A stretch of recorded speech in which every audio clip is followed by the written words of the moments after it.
Okay, welcome. This is a work in progress, week after week. Let me remind you that we will not meet next week because of the food festival here. The room will be under construction, nor will we meet the week following the food festival, November the 4th, because this room will be a mess. We are hopeful we'll be back in business on November the 11th. So this will be our last one. We'll take a 2-week break. We'll have about 3 sessions, I think, in November, and if it plans out correctly, we probably will finish part 1 about the tree that got chosen before Thanksgiving.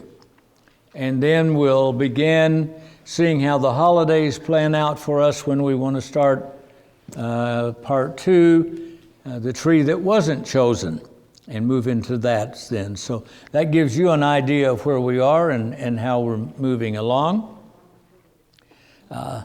So, Excursus, culture wars and the coming darkness. Culture wars and the coming darkness. 50 years ago, on a tour of Europe, our tour was in Athens. And while we were in Athens, we took day trips out to other sites in Greece. While we were there, an optional day trip, an excursion to the island of Crete and the ruins of the Minoan civilization was offered. The excursion was an unexpected add-on. We had to pay extra for the round-trip flight to get to the island of Crete.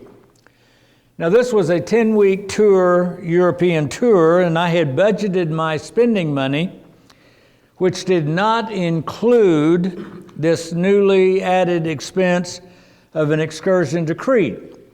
So I stayed behind in Athens and did not go. It was a day trip, not an overnighter. Had I known then that many years later I would be teaching ancient to medieval humanities at a university where I would be discussing at length the Minoan civilization on the island of Crete, I might have made a different choice. Everything I talked about then was from pictures in a book rather than having been an eyewitness of it on the island myself. The point is this: when one is on a journey and a side trip excursion to a place you'll never have the opportunity to go and see again, if at all possible, you ought to take the trip. Well, at first glance, this excursion tonight has little to do with paradise and its 2 trees. But on second look, it is this excursion that reminds us of the relevance of our journey together and the existential consequences in this life of which tree we choose. There really is going to be a connection, but it will not be obvious or apparent maybe till we get into part 2. The Hollywood movie The Sting, starring Paul Newman and Robert Redford back in 1973, tells the story of 2 con artists who created an elaborate betting room scam in which the target, the mark, is made to believe the betting room world is real and is enticed to bet an enormous amount of money on a one-time guaranteed opportunity to win a massive fortune. Of course, none of it is real. The target loses his money, and the 2 con artists have all the money at the end. The movie The Sting reminds us we need to know the game that is being played in the world we think we know. When we speak of cultures and civilizations, We speak of huge realities that often cover large geographical areas and have lasted for centuries, if not thousands of years. In other words, we can talk about Western culture, but we really don't know what we're talking about or meaning by that, and we need to look at it. We think we know, but if we're not careful, we end up being the victim in the sting where somebody has created a false world for us so they can con us out of the goods. What do we mean when we talk of a civilization? So therefore, I'm having to do a little bit of education this evening for us to talk about the world we are living in tonight, to understand that it's bigger than 3 feet in front of us. It is larger than, and the issues at stake are larger than the issues of our own personal lives. And those issues are impacting us invisibly in ways we are unaware of. So what is a culture, or what is a civilization? A civilization is a cultural entity. Villages have their own culture, regions have a culture, ethnic groups, nationalities, religious groups, all have a distinct value system, a culture, and that these are at different levels of a cultural heterogeneity, putting it all together, how it all fits. For example, the culture of a village in southern Italy may be different from that of a village in northern Italy, but both will share in a common Italian culture that distinguishes them from German villages. So in Italy, you may have one village in southern Italy and one in northern Italy, and they'll be different. They're Italian, and whatever they have in agreement of being Italian is going to be different from a village in Germany. European communities, in turn, will share cultural features that distinguish them from Arab or Chinese communities. Cultural differences. Arabs, Chinese, Westerners are not part of any larger cultural identity. We call these things civilizations. A civilization is thus the highest cultural grouping and the broadest level of cultural identity that people have, short of that which distinguishes humans from other species. And of course, we're in a world that even that distinction is now under attack. Our culture is defined by both common objective elements, such as language, history, religion, customs, institutions, and by the subjective identification of people themselves. People have levels of identity. For example, a resident in the city of Rome, did I not bring in my markers? I guess I didn't. Gail, are they out there?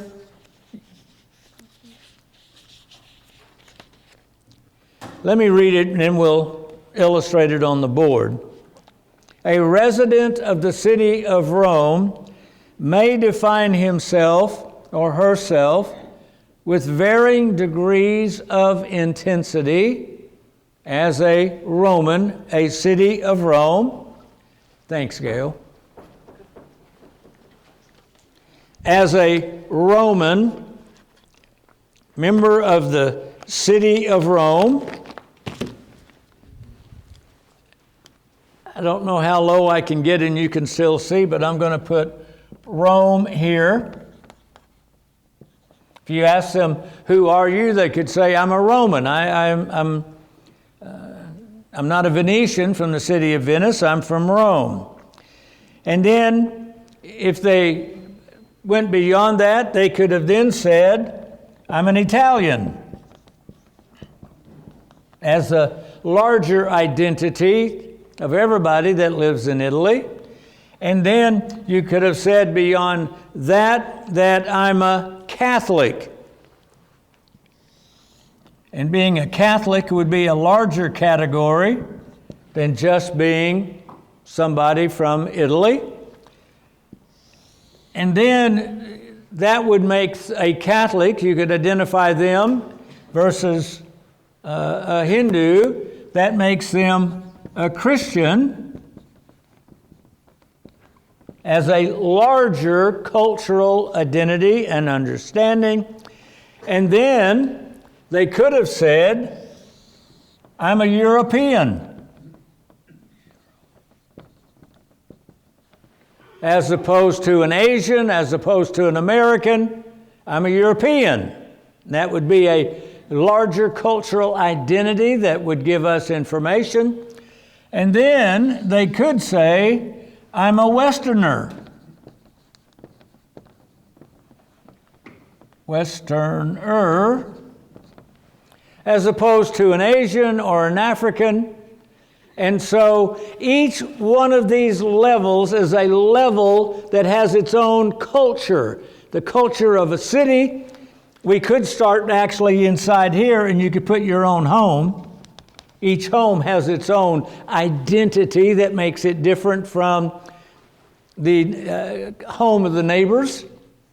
Even though you would have a commonality with neighbors in a neighborhood, that's you're getting the point of what a culture is. And so when we talk Western culture or we talk civilization, it's the biggest thing there is.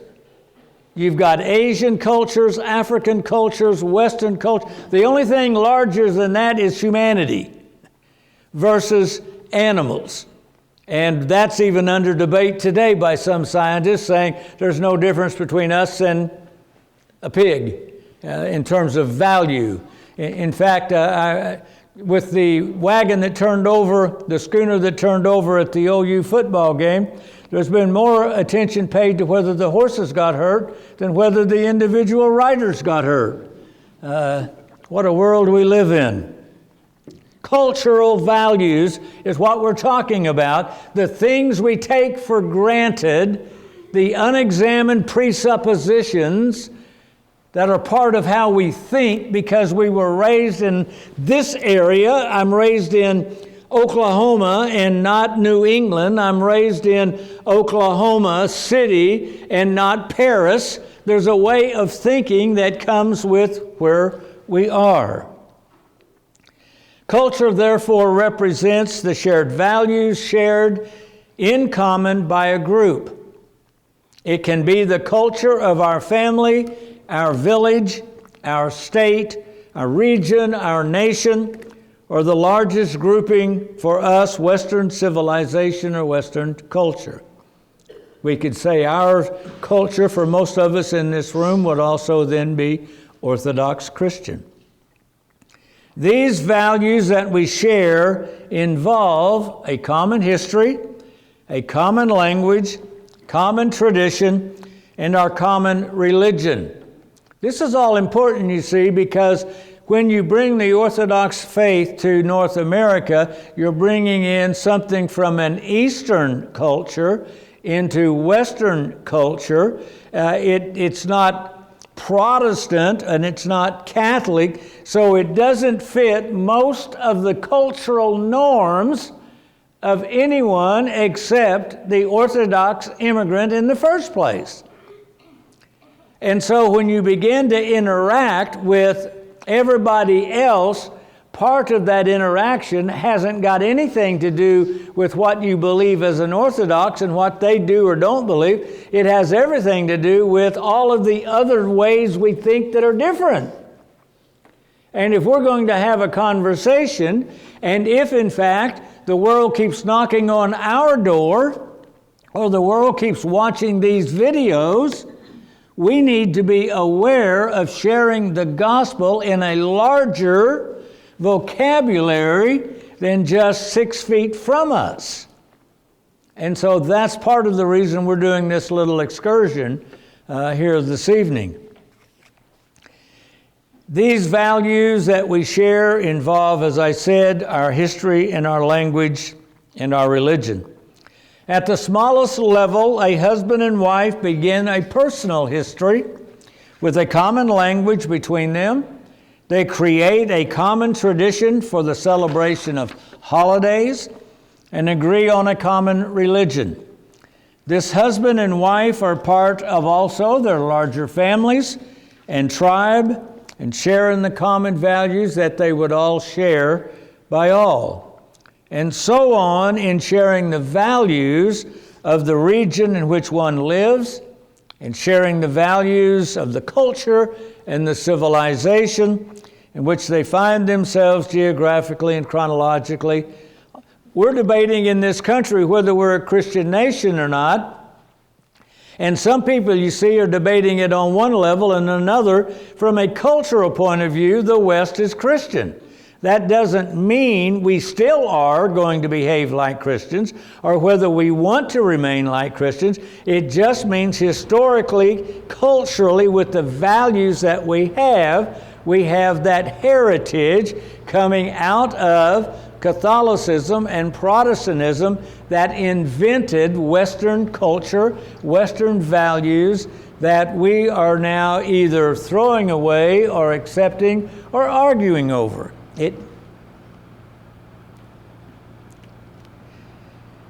These differences of culture are the products of centuries, and they do not soon or quickly disappear. They are far more fundamental. These unexamined things we don't talk about, more fundamental than differences among political ideologies and political regimes that we fight about all the time. Differences do not necessarily mean conflict, and conflict does not necessarily mean violence. However, over the centuries, differences among civilizations have generated the most prolonged and the most violent conflicts, the clash of cultures. When we speak of culture, therefore, we are speaking of being a member of, belonging to, and being shaped by the shared value system that has shaped not only our personal values and our attitudes, but the very ways in which we think. As a member of Western culture, we share in ways we don't recognize a multitude of unexamined presuppositions. These are our cultural heritage, our cultural identity, our cultural givens, the underpinnings we just take for granted because we all believe that. We also must remember that cultural characteristics and differences are less mutable, changeable, modifiable, and hence less compromised and resolved than political and economic differences. In the former Soviet Union, for example, communists can become Democrats.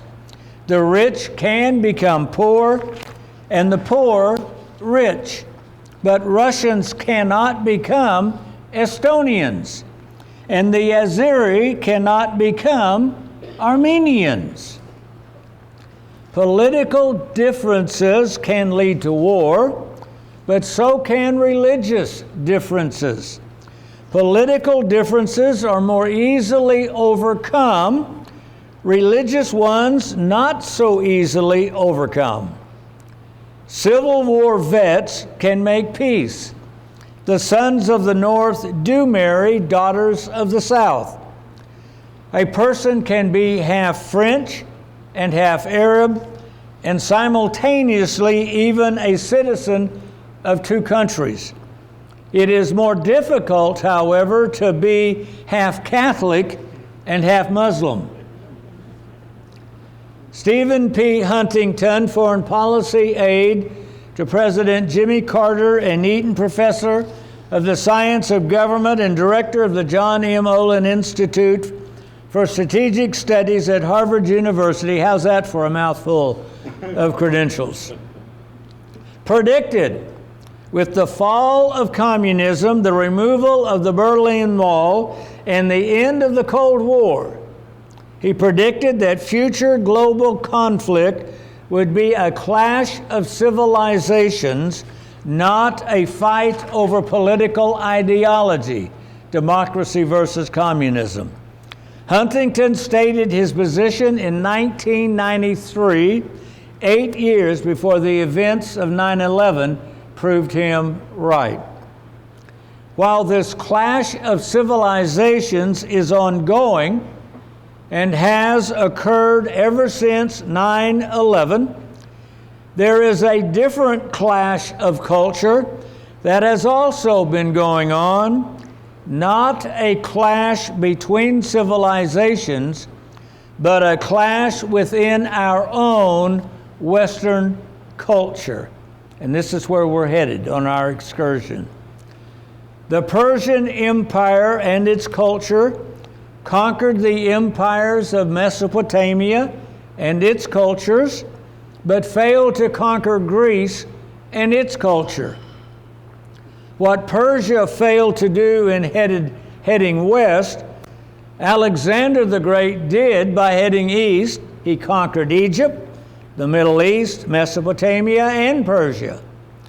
Rather than conquering the cultures of the defeated, Alexander Hellenized them. He synthesized Greek culture, Greek ideas, Greek values, Greek way of thinking, Greek religion. He synthesized it with the other cultures. He intermarried the cultures. Alexander thus introduced the concept of hybrid and hybridization into Greek culture.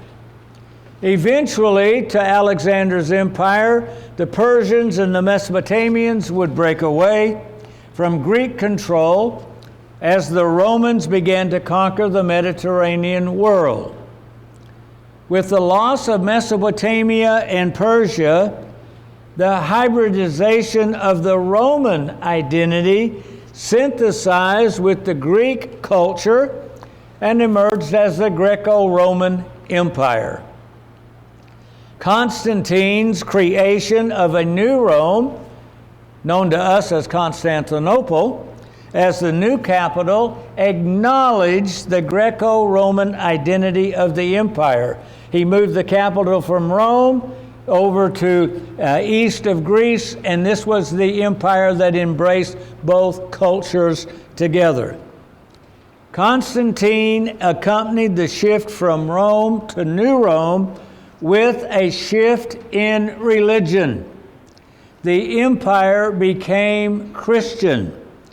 It is estimated that 20 to 50% of the empire was Christian before the Edict of Milan in 313 granted religious freedom to Christians within the empire. For the next 300 to 400 years, the Greek fathers of the Christian church began the Christianization of Greek philosophical thought and the Christianization of the Greco-Roman Empire. I use the term the hybridization, and I shouldn't have here, so you can write that one out, because what Christianity did was not to create a hybrid. It's going to be the complete rethinking of Greek culture. Some would argue that Western culture itself began with Homer and the recounting of the Trojan War in the Iliad and the Odyssey around 760 BC. Certainly by the time of the Greek playwrights Aeschylus, Sophocles, Euripides, the pre-Socratic Socrates, and Plato, Aristotle, And then by the time of Alexander the Great, 356 to 323 BC, Greek culture was in its classical form. If the Christianizing of Greek culture began after the creation of the Greco-Roman Empire by Constantine in 325, with the calling of the First Ecumenical Council of the Christian Church, the Latinizing of Greek culture began after the sack of the city of Rome by Alaric in 410, with the writing of the City of God by Augustine of Hippo.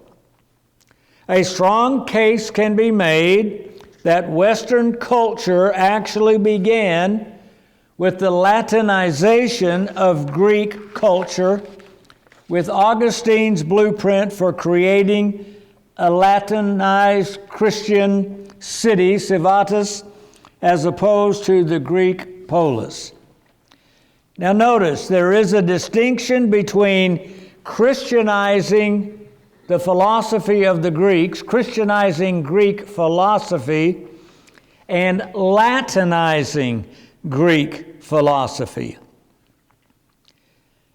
The first one, Christianizing the culture, internally alters, modifies, and transforms the content of Greek philosophy. The Greek fathers abandoned Greek ontology. This led to the overturning, conversion, and baptism of the Greek mind into the radical Christianization of the Hellenic world.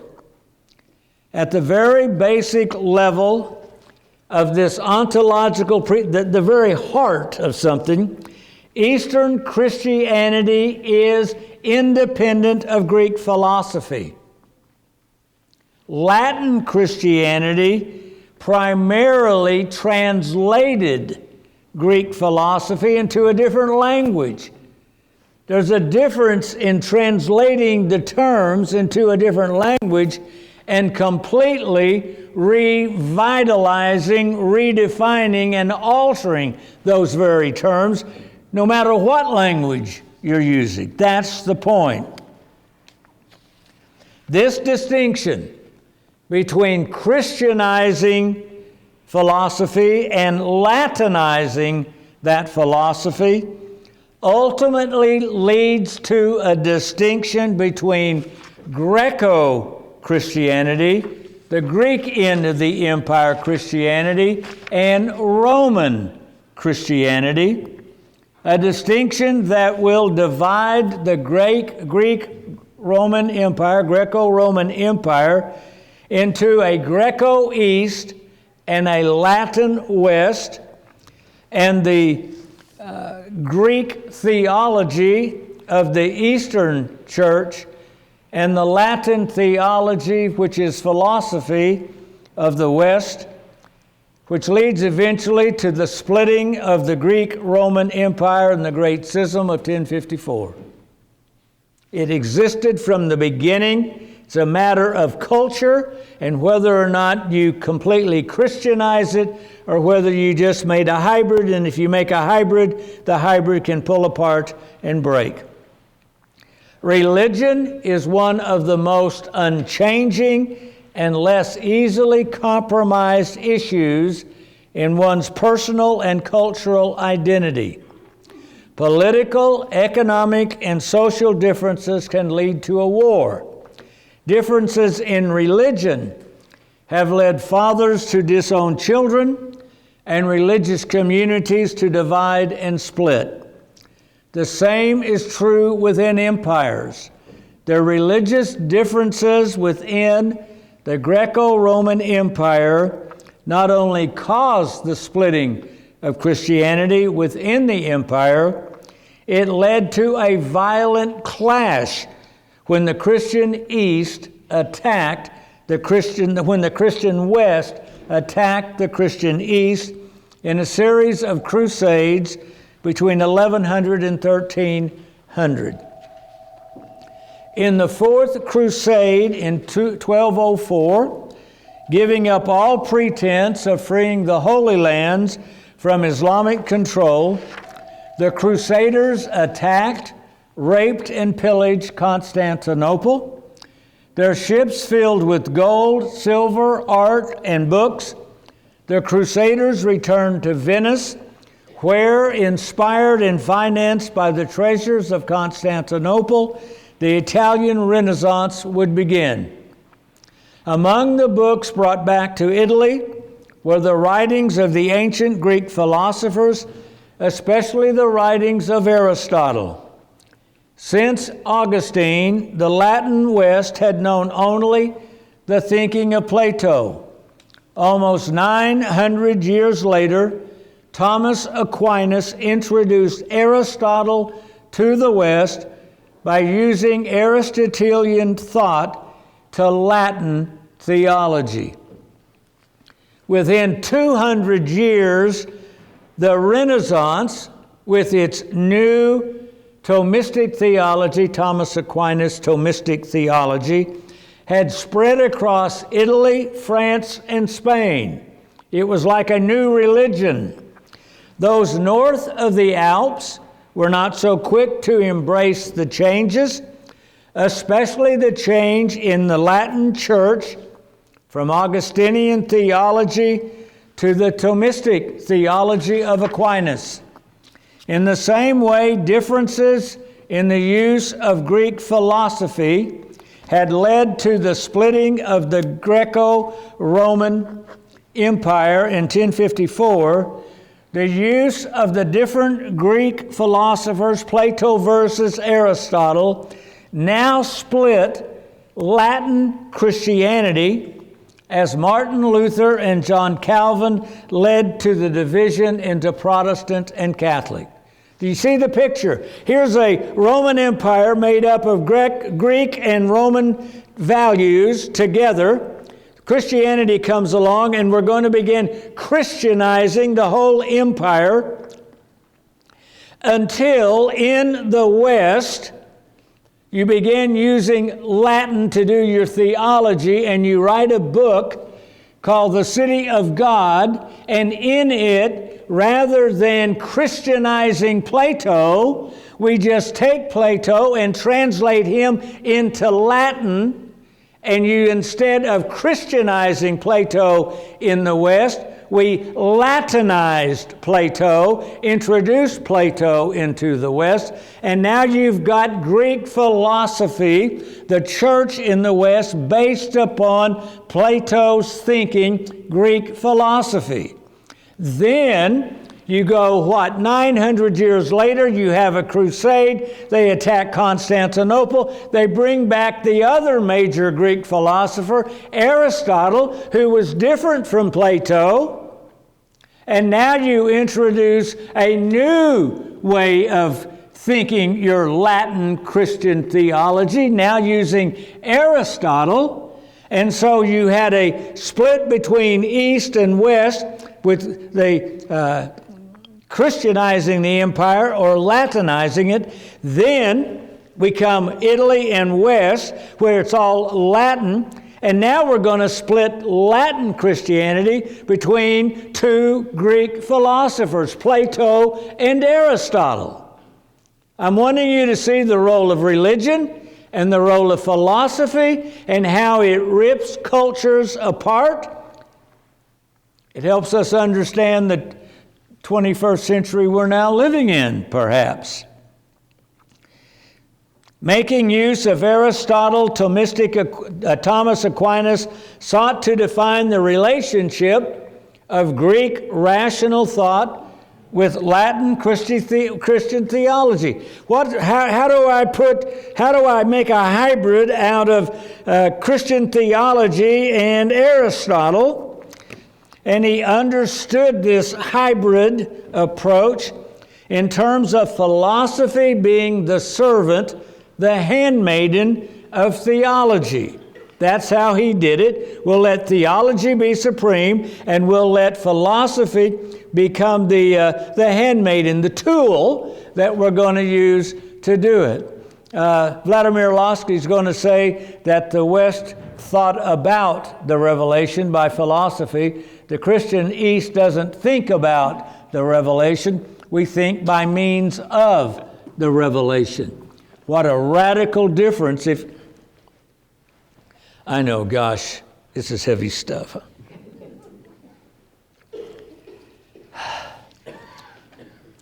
Philosophy might bristle with the inequality of being called the handmaiden, the servant to theology. But having called philosophy and designated it, Aquinas rescued philosophy as its own entity. You see, the Eastern Church didn't save Greek philosophy. We Christianized it, completely rethought it, revitalized it into something else that was no longer Greek philosophy. The West says philosophy exists, it's important, it's a way of thinking, it's our handmaiden. Once you give in the West a place of a distinct identity to philosophy, every university in the United States that still has humanities classes or philosophy offers the introduction to philosophy, which is the history of philosophy, and it begins with Plato and Aristotle, and in the West comes all the way up till today. The history of philosophy is the history of Western thinking. It is not the history of how people in Greece still think. It is not the history of how the eastern end of the Roman Empire thinks. It is a history of the development, independent thinking in the West, separate from and breaking from the Catholic Church in the process. That break would bring us eventually to the age of Enlightenment in the 17th and 18th centuries in the West, where philosophy now has achieved its complete independence and as a distinct intellectual discipline, totally separate from religion, and especially independent of Latin Christianity, even hostile to Latin Christianity. So much so that philosophy and philosopher Friedrich Nietzsche in 1882 would declare that God is dead, since a deity was no longer necessary to account for the existence of the universe. The conflict between philosophical rationalism, the only way we think, and theology exploded in the 20th century in the United States as a war between faith and science. The 20th century witnessed the large-scale extermination of the sacred at the beginning of the century in the godless Marxist revolution in Christian Russia, and by the close of the century had seen the wholesale extermination of the sacred into the secularization of the West. The war between faith and science was over. Science had won. At the end of the first century, the first decade of the 21st century, Ferdinand Mount stated, "God's long funeral is over." And we are back where we started. 2,000 years of history have melted into the backstory, which nobody reads anymore. We have returned to year AD 0, or rather 0 CE, because we are in the common era now, the years of our Lord having expired. The war between religion and Greek philosophy was over. Philosophy, human rationalism, and science had won. The celebratory glee took little notice of the birth of this new science.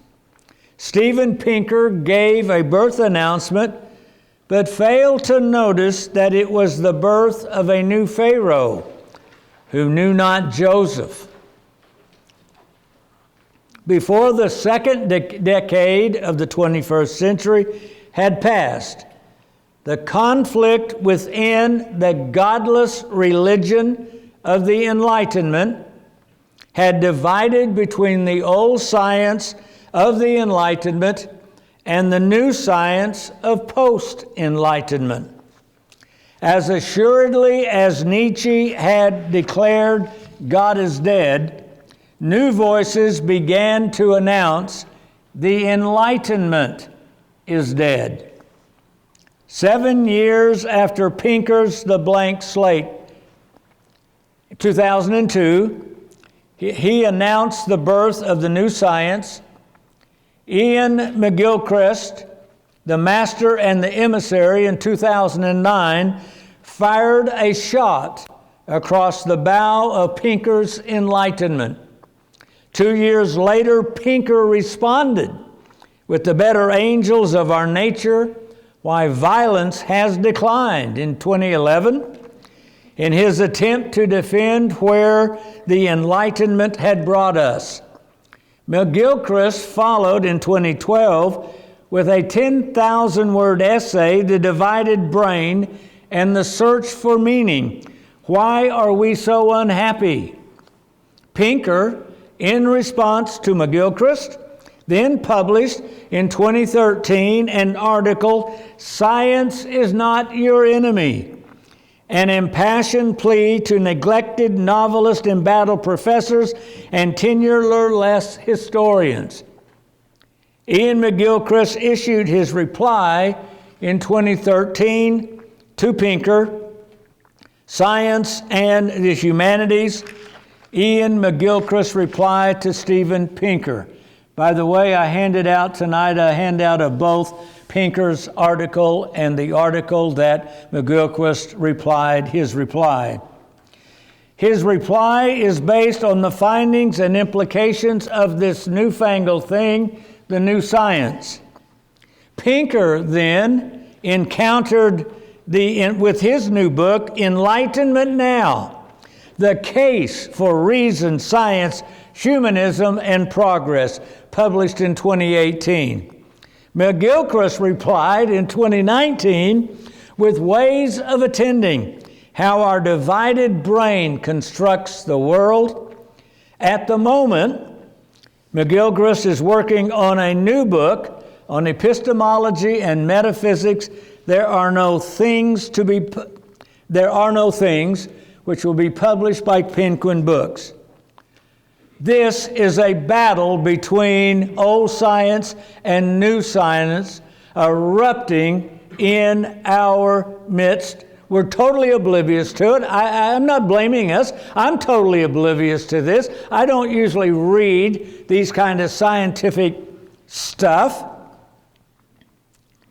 But the battle between old science and new science, as symbolized in the clash between Pinker and McGilchrist, going on right now, back and forth, is a clash over the meaning, the loss of meaning in a world created by, according to McGilchrist, only the left side of the brain. According to Pinker, that left side is the Enlightenment, rather than by the leadership of the right side of the brain that new science is now proving to be the case. How is it that the more able mankind becomes to manipulate the world with his scientific knowledge and tools, the less he can perceive any meaning in it, any meaning in the world, and any meaning in life itself. McGilchrist then adds, our increasing ability to manipulate the world does indeed appear somehow connected with its loss of meaning for us. It is encouraging that new science now questions the loss of meaning achieved by the Enlightenment. The question of meaning offered by our right brain explains how we can come to know meaning and therefore have meaning in our lives. But notice, while it is the right brain that attends, pays attention to the whole, and is aware of the presence that simultaneously interpenetrates behind, beyond, and through our physical fingers. Remember last week? It is our right brain that sees between the fingers of the universe, and the right brain that can become aware of the presence. The right brain, however, cannot explain or define that presence, nor can the right brain account for the origin of meaning that the present brings and gives to mankind. What the new science can say is we've got two parts to our brain, and one part sees the physical in front of us, and the other part sees the larger whole that is present and senses the presence of that which is beyond us. It cannot define it. It cannot speculate on it. It's there, and it is aware and makes us aware that there's something beyond our hand, between the fingers. If you say that right side of the brain is worthless, no good, more power to the left side of the brain, then you're saying all we got's a closed-fisted hand. And that's the fight between McGilchrist saying you've got a hand like this and the right can see through it. We don't know what's out there, but we know there's something there. We can see through it. And so that's the fight that's now going on. Only the presence can account for itself. I'm using the word presence. Some of the church fathers do the same. The one who is that which is. I'm trying to have a conversation with the secular people listening and not just use our in-house cultural Orthodox religious terms that they've already filtered out and can't listen to. They've exterminated those terms in their vocabulary. Paul could go to Athens and there was an altar over there to the unknown God. He said, I've come here to tell you about the God you don't know. He used their terms, their altar, to talk about the unseen, invisible presence of the God that is they don't know.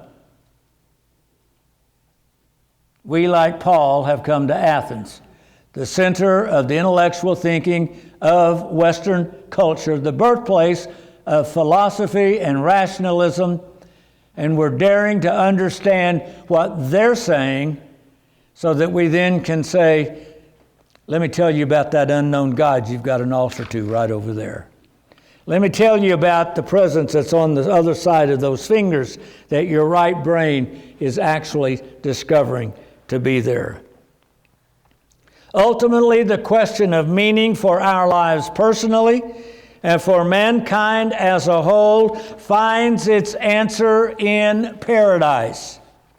The story of the master and the emissary, we touched on that last week, helps us understand right brain, left brain, and how it gives us the capability of knowing both the visible and the invisible. It is, however, the story found in Genesis that paradise has two trees that steps outside the world we know and takes us back to the beginning prior to choosing the tree that we have chosen. If the 20th century was the battle between faith and old science, it now appears the 21st century will be the battle between old science and new science. The handwriting is on the wall. The Enlightenment is dead. At issue is how long the funeral will take. Any celebration of the death of the Enlightenment is not only premature, it is also unaware of the dangers attending to the coming period of darkness. I tell you what, why don't we just stop right there? Everyone's eyes just glazed over. Let's take a break. We're talking about our world, not just us right here. We know where we are right here. We're in Oklahoma City. We're at St. Elijah Church. We know this world you and I are in. But what we don't know is this world, the world of the West that we're also in.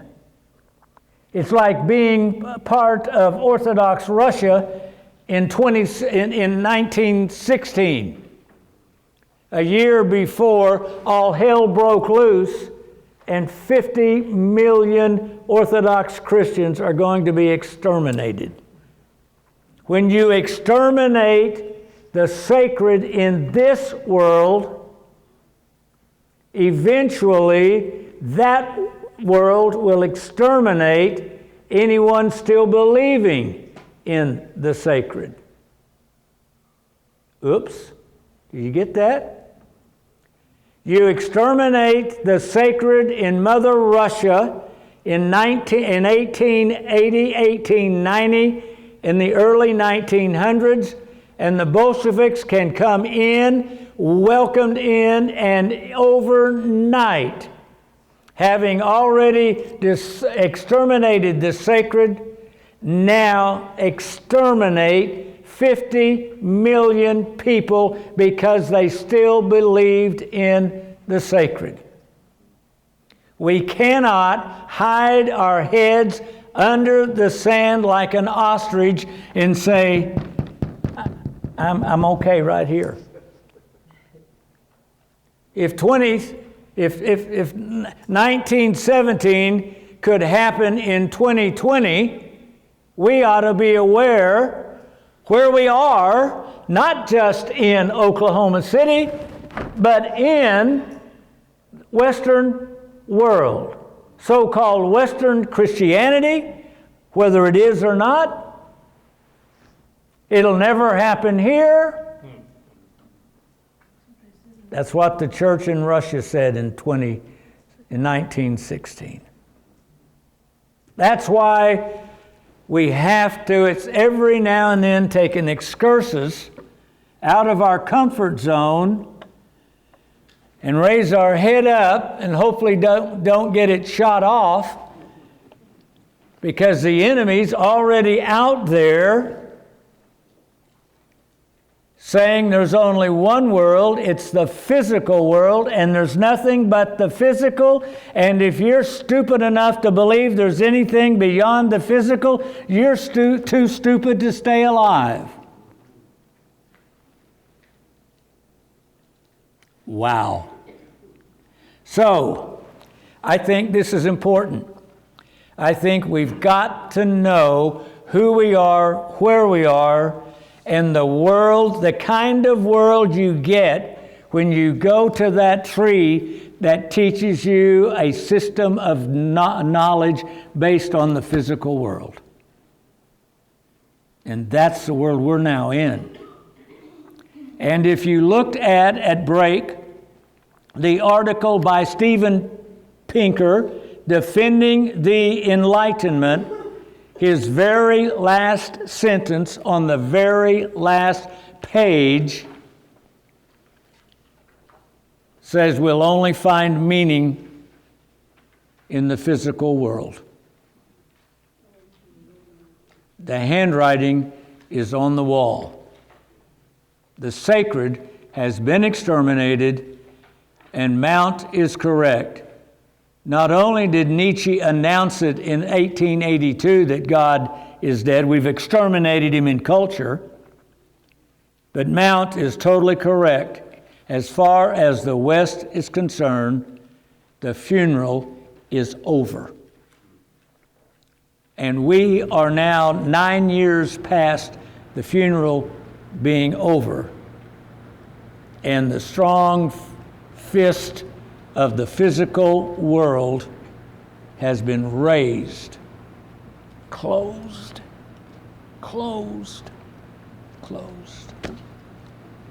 Now we need a break. See you in a bit. Any celebration of the death of the Enlightenment is not only premature, it is also unaware of the dangers attending to the coming period of darkness. The Enlightenment is dead, but it is not buried. Having exterminated the sacred, in its death throes, it will seek to exterminate those who still believe in the sacred. The Enlightenment ultimately offers no light, no meaning, no awareness of the presence. Now, I'm not saying there is not usefulness out of tools, but as a dominant dictator, it has no light. When the lights go out and the darkness prevails, chaos ensues in the darkness. Just turn out all the lights in here and watch us stumble and crash into these tables. The reign of terror accompanied the French Revolution. Kristallnacht announced the coming of the Holocaust. The extermination of the sacred in Mother Russia led to the communists exterminating those still believing in and worshiping the sacred. In 64 AD, Nero martyred Peter and Paul.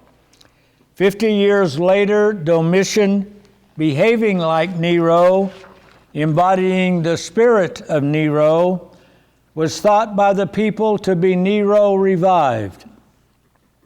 The resemblance of the persecution by Domitian to that of Nero led the Apostle John to refer to Domitian in apocalyptic code as 666, the mark of the beast, in his revelation.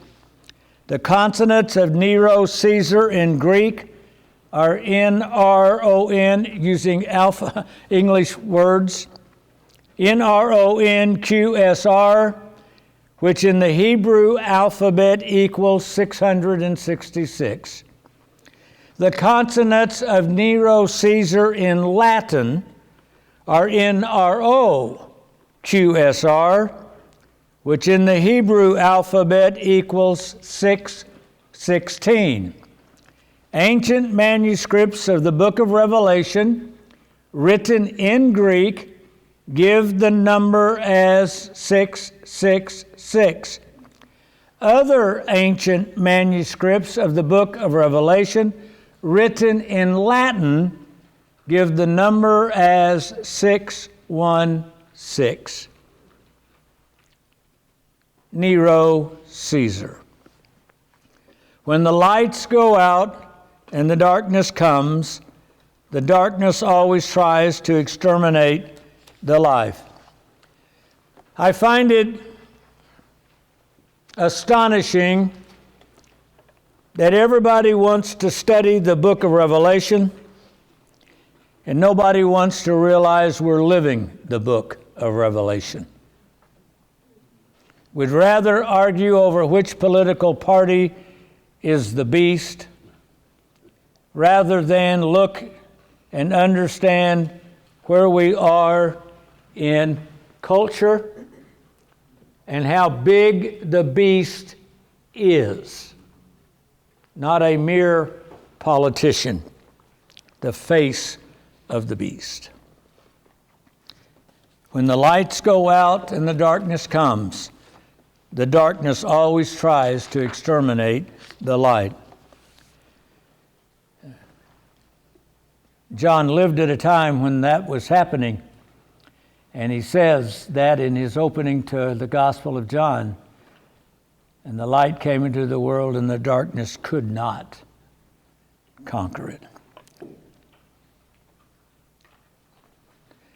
Let us make one final stop on this day trip excursion we've taken. The week before we began our first session of Paradise Has Two Trees, flying back to Oklahoma City from having taught at a clergy conference of the Diocese of New York and New Jersey, of the OCA jurisdiction, I read an article by Faith Hill, the assistant editor of the Atlantic magazine. You have a copy of that given out to you tonight as well. The title of the article was, "They Tried to Start a Church Without God. For a while, it worked. Secular organizers started their own congregations, but to succeed, they need to do a better job of imitating religion." The following was my response. An observation while I was on that plane. There are those today in academic circles and in quasi-churches who accuse Saint Irenaeus, Constantine, and the church councils of running, quote, legitimate alt versions of Christianity out of the official fold. But there is more to the story than political power imposing its will on the whole. This article in the Atlantic is about quasi-church types in 21st century America. There is no emperor here. There are no councils in the United States. There are no saints imposing their will. These quasi-types can do their own thing as they wish without legal, political threat. According to the article, alt groups die by themselves. They lack the ingredients that create sustainability. The alt versions of the first century died out not because they were labeled heretical and non-orthodox. They died out because they lacked the internal dynamic necessary for sustainability. When one looks at the three main groups of official versions of Christianity, Orthodox, Catholic, and Protestant, we see different histories of inherent sustainability. The Orthodox Church remains essentially unchanged over 200 years. The Catholic Church has periodically changed over its 1600-year history. Beginning with Augustinian theology in the 400s, that was a change. The Catholic version modified itself 1,000 years later with Aquinas. A split inside Western Christianity occurred, led by Luther and Calvin in the 1500s, and the Protestant version was born. And 500 or so years later, after that split, the Catholic Church modified itself yet again in Vatican II in the 1960s, and continues to do so under the present Pope Francis. The Protestants began modifying themselves by creating the social gospel that substituted social worker do-gooderism as a substitute for an original salvific gospel. Began in the 1890s and the early 1900s in the United States. 100 years later, after the social gospel, both Catholic and Protestant churches across Western Europe are increasingly vacant, In the U.S., mainline Protestant parishes are dying. The new prosperity and feel-good gospel of the independent megachurches is barely 50 years old. Arthur Ferdinand Mount analyzes present Western culture in his book, Full Circle. His opening words are, "The long funeral of God is over. The last 2,000 years has become only a backstory that no one reads anymore. It is year 0 AD, or rather 0 CE, the years of our Lord having expired." So what do Catholics, Protestants, and social gospelers and feel-good evangelicals all share? Answer: the loss of transcendence. The sacred has been exterminated in Western culture and in Western religion. Western Christianity, in all its forms, also shares cultural adaptability. In order to attract members, it offers what is politically and culturally correct. No risk of martyrdom there. A little slower than Europe, culturally speaking, the years of our Lord took a little longer to expire in the United States, but expire they have. When the present generation of church attendees dies, vacant former churches will dot the American landscape. In a world that has exterminated the sacred, in a world filled with empty church buildings, the original church, the Orthodox Church, remains standing. It is the church of the martyrs that stands in the face of extermination. At the risk of death, it refuses to bow to the absolute claim of culture. At the risk of martyrdom, it affirms the presence of the sacred in its midst. The alt versions of the first century, or the present versions in the 21st century, did not die, nor Orthodox Christianity survive, solely because Constantine and the church councils said so.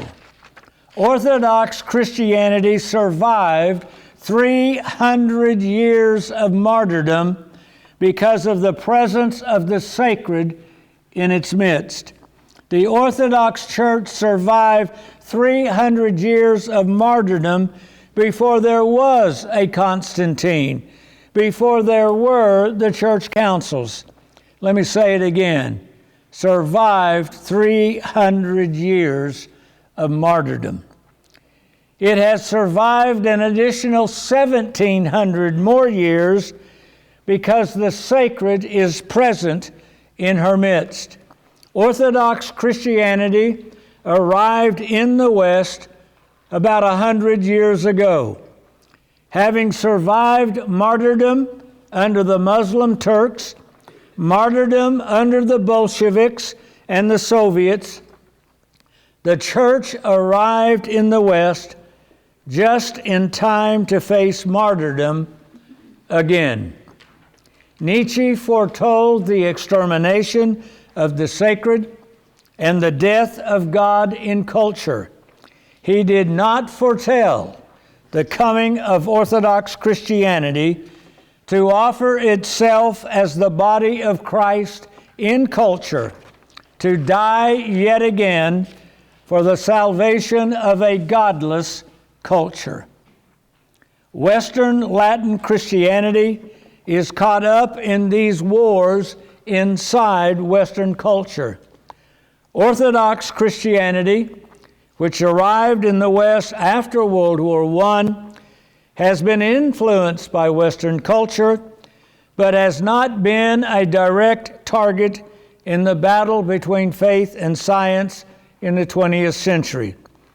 With the cultural defeat of Western Christianity, all Christianity in the West, whether Western or Eastern, will be exposed to whatever retribution a godless culture imposes on cultural heretics. Culture, clashes between cultures, and wars within cultures are all products and versions of worlds created by the chosen tree. Already the question begs to be asked, who, what, shall deliver us when the world sinks once more into the chaos of the deadly darkness?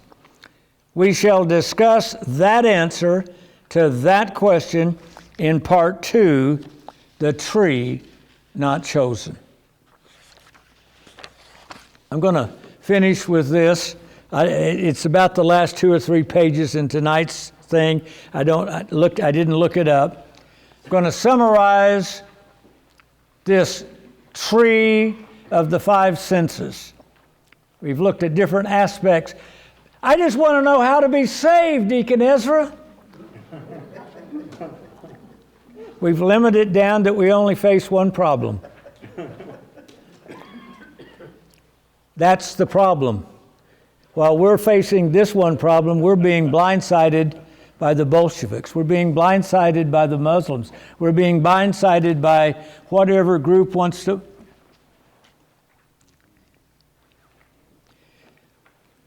The tree of the senses gets us to look at whatever it wants us to look at. That's the issue. We devote all of our time to, look at that. Of course, the number one seducer in our lives today is the smartphone, the internet, and social media. It interrupts our lives, demands our full attention, consumes our lives and our time. And there's no value judgment, and I skipped all of the issues of things that are now occupying all of our attention in Western culture that Ferdinand Mount brought to our attention. We shared modern examples of seduction, examples that appeal and attract our attention way beyond sexual stuff. The list is as endless as there are people. This sensible tree, sensate tree, uses our 5 senses to seduce us to doing its will. I'm not placing a value judgment on any of these things. I'm only showing us that seduction is not limited to sexuality. Life in a sensate world is sensual because the tree of knowledge itself is based on the senses, sensuality of the bodily senses. The world makes sense because it's based on our senses. It not only makes sense, but because it is sensible, it is also sensible. What we call knowledge is knowledge derived from our 5 senses. What we call knowledge is limited to our ability to sense the physical world. Our attention and our time are given to sensate, sensible pursuits. Our lives are filled with Little League sports, music lessons, dance for our children. There's clubs we belong to. The list goes on and on and on and on. Just whatever we fill up our lives doing. The issue is not moral. The issue is not whether any of these pursuits are evil. They all share one thing in common. They individually and collectively restrict our lives to a visible physical world. They attract, and at the same time, they distract. The sensate dominates our senses. It shouts so loudly we grow deaf to the inaudible. Its bright and flashing lights make us blind to the invisible. We have filled up our senses with all manner of sensual delights. We now think that a human being is nothing more than flesh, possessing the power of sensation for no other purpose than to enjoy this present life. That which we consume now consumes us. This seductive tree is good for food and pleasing to look at, Eve said.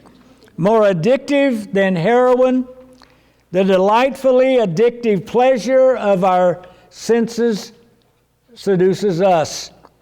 We lose track of time, track of life, track of everything else. Nothing else matters. Everything else ceases to exist. Our brain has two hemispheres. The left half thinks it's the whole brain. Our political creed has replaced the Nicene Creed. I believe in life, liberty, and the pursuit of happiness. We have reduced life to a physical world with only physical pursuits. The physical, visible, sensible world distracts us from the whole, from the presence invisibly and simultaneously interpenetrated in reality. The physical attracts our attention to itself. It distracts our attention from everything else. By attraction, distraction, it eliminates that which is non-physical from our lives. It eliminates our awareness of the presence. It exterminates the sacred from our lives. We have eliminated the source of meaning and find ourselves hopelessly without purpose. Many years ago, I served on a church staff. Every Friday was my day to visit members in the hospital. On this particular Friday, I visited a man who had cut off several toes in a lawnmower accident. When I entered his room, his foot was heavily bandaged and elevated. In response to the quizzical look on my face, he explained he had been mowing his backyard when the neighbor lady came out her back door in a bikini to go sunbathing. When he turned his head to look, he pulled the lawnmower over his foot and cut off his toes. Comical to us. He was distracted. You see, our senses have a dual function. They attract us, and by doing so, they distract us. Collectively, this sensible world attracts all our attention and distracts us from giving any attention to the non-physical. Over the centuries, the fingers of Western culture have slowly been closing together with the demand of the physical before us, and in our lifetime, they have now fully closed in our culture. We have surrendered to living in a world created by the tree of the knowledge of good and evil. We have forgotten the other tree. We have forgotten the world the other tree creates ever existed, much less that it still exists. You see, paradise has two trees. The serpent only has one. We have chosen the serpent's tree. We have been seduced. Well, we won't meet next week. We won't meet the week after. When we come back, we'll look at the tree of judgment. One more aspect that's there as we are about to wrap up the world that this tree has created, the world we live in. So God bless you for coming. Thank you for sitting through a tough one tonight.